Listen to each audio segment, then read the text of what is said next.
There's something strangely magnetic about the open road.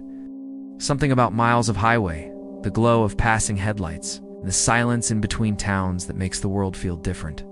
For decades, hitchhiking has carried a strange allure, the promise of adventure, the kindness of strangers, and the freedom of going anywhere.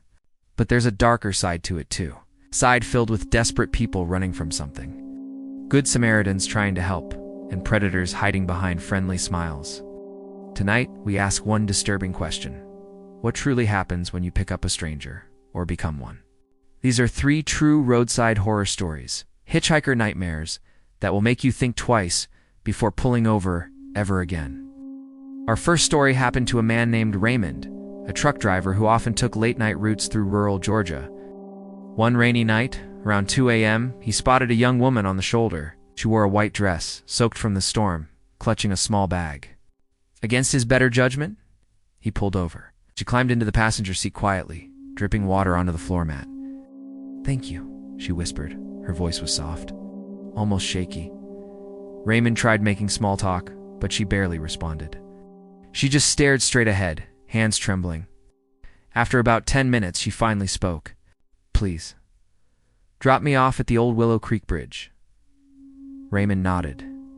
But when he glanced at her again in the dim cabin light, she wasn't wet anymore. Her hair was completely dry. Her dress looked spotless. There was no sign of the bag she'd been carrying. Raymond blinked, looked away, looked back. She was now staring directly at him, unmoving, expressionless. "I never made it home," she whispered. Raymond nearly slammed on the brakes. He turned his head and saw the seat beside him was empty. His hands shook as he drove the rest of the way to the bridge. And what he saw there chilled him to the bone. Fresh flowers. Photos of a young woman, memorial. A local man tending the candles explained it all. A girl died there 5 years earlier, struck by a truck while trying to walk home in the rain. Her ghost, locals say, still tries to hitch a ride, hoping someone will finally take her home. This next story happened in Arizona to a woman named Kendall. She was driving home after visiting her sister, taking a long stretch of highway with no towns for nearly 100 miles. That's when she spotted a man waving his arms like he was in trouble. His car's hood was up, and smoke was billowing out. Kendall stopped. The man rushed to the window, panting. "Please, I need a ride. My phone's dead." He looked panicked. Too panicked. Against her instincts, she let him in. But the moment he shut the door, something felt wrong. His breathing changed, slow, steady, controlled. He started asking strange questions. "Do you live alone? Does anyone know you're driving tonight? Do people come through this road often?" Kendall's heart raced. She glanced down and noticed something. His pockets were bulging.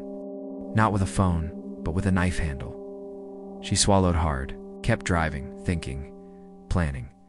She spotted an upcoming rest stop, small but lit. She slammed the brakes, shouting, "I'm picking up something from the trunk." The man leaned forward, annoyed. But before he could stop her, Kendall threw open the door and sprinted. She ran straight into the restroom and locked herself inside. The man tried the door, then he tried kicking it. He jiggled the handle for nearly a minute, then suddenly stopped. When police arrived, the man was long gone, but they did find his abandoned car. Inside, a bloody rag, zip ties, and an ID belonging to a missing woman from Nevada. Kendall had escaped a predator by seconds. This final story remains one of the most disturbing unsolved cases in the Midwest. It happened just outside a tiny town in Nebraska, where long, empty roads stretch for miles without another soul in sight. In 2012, a college student named Ethan was driving home from a weekend trip. Around midnight, he stopped at a lonely crossroads, nothing but cornfields and wind. That's when he saw a man standing at the edge of the road, not walking, not moving, just standing, perfectly still, facing him. Ethan slowed down and asked if he needed help. The man stepped into the headlights, expression blank, wearing old overalls and muddy boots. "Take me," the stranger murmured.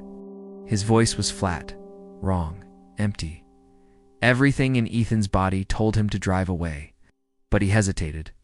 And in that split second, the man lunged at the passenger door, not trying to get in the seat, but trying to rip the door off the hinges. Ethan floored it, heart exploding with fear, dust spraying from his tires.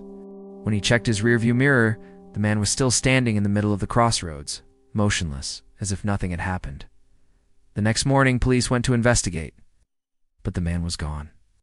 What they did find was worse. Fresh graves, shallow, hidden in the cornfields, with no ID on the bodies. Local authorities never solved who the man was, or how many victims he had. They still call him the Crossroads Killer. These true roadside stories remind us of something terrifying. The road is unpredictable. People are unpredictable. And kindness can sometimes put you directly in the path of danger. In the coming year, if you drive long distances, remember, never stop unless it's safe and in a public place. Lock your doors at every stop. Someone makes you uncomfortable? Trust your instincts. Stay in well-lit areas and keep your phone charged. Because the real monsters aren't always creatures. They're people hiding in plain sight. Let me ask you, would you ever pick up a hitchhiker? Or have you experienced something terrifying on the road? Let me know in the comments below. Thanks for watching, and stay safe out there.